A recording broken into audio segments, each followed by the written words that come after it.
So what's up mga kahamis? So karon ang second appointment na to para itaod ng atong temporary crown. Ug syempre, dito sa ilang bagong location kung sa abri na ang Ara Gutierrez Dental Clinic kanhibutang sa Purok 19, Dama Dinoche Street, Poblacion, Valencia City. Sa pagsulod sa mga clinic, makita ginimo kuno sa kini kahamugaway gawas ana.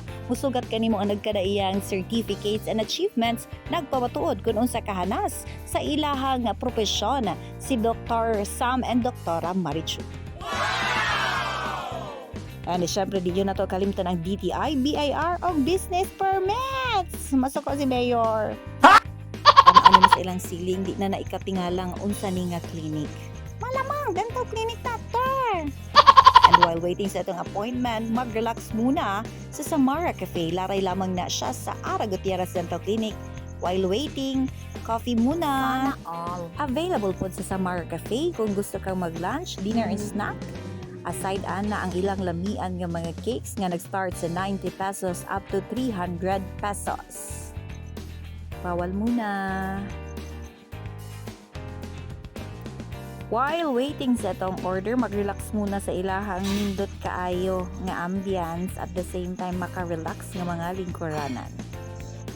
And syempre maghinila sa tagaron, nag-order tag caramel latte.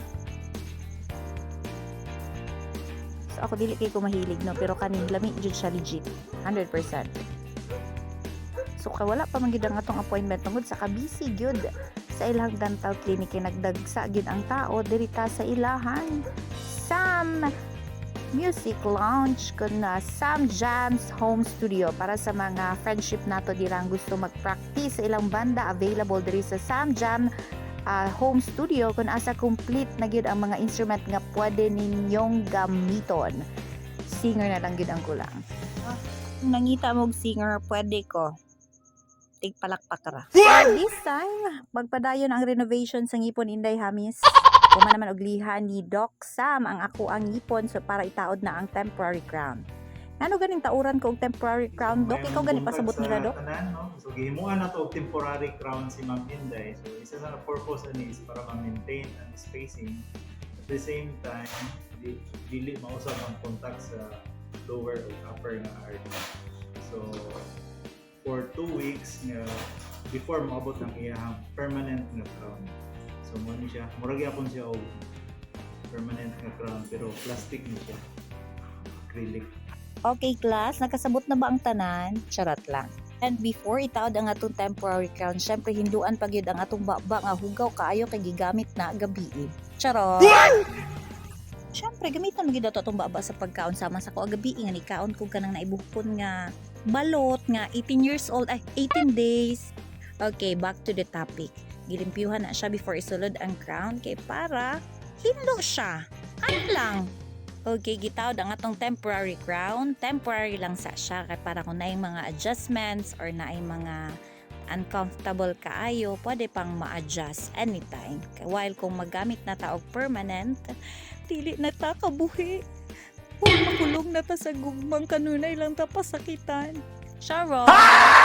And okay, while gapadayon si Doc Sam og hinlo sa tuang nga baba, nagmasa nagsimento ang iyang mga staff ang sako ang baba para mahilom na gyud.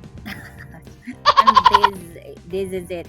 Mao gid ni ang ngipon ni Inday Hamis kay sa una ingon ta sa atong ginikanan mag-toothbrush, gadyot ra man mag-toothbrush, magtago pag chocolate sa ato ang magdaanan og kito sige kit-kit. And reminder sa katong mga ginikanan nga kadunay nato i-monitor ang ngipon sa atong anak para inigdalagan nila dili na kinahanglan nga magpagwapo sa ilang mga ngipon kay gwapo na daan. So this is it, from this to this. So di ba? Gikan ginihang nga napangag karon na siya temporary crown. So atang-atangin ninyo ang permanent crown. Hatod kay nato sa Ara Klinika Dentista og karon Ara Gutierrez Dental Clinic nga nahimutang sa Purok 19, Dama Dinoche Street, Poblacion, Valencia City, Bukidnon. That's it for now. Have a good day mga kahamis. Intay! Hamis!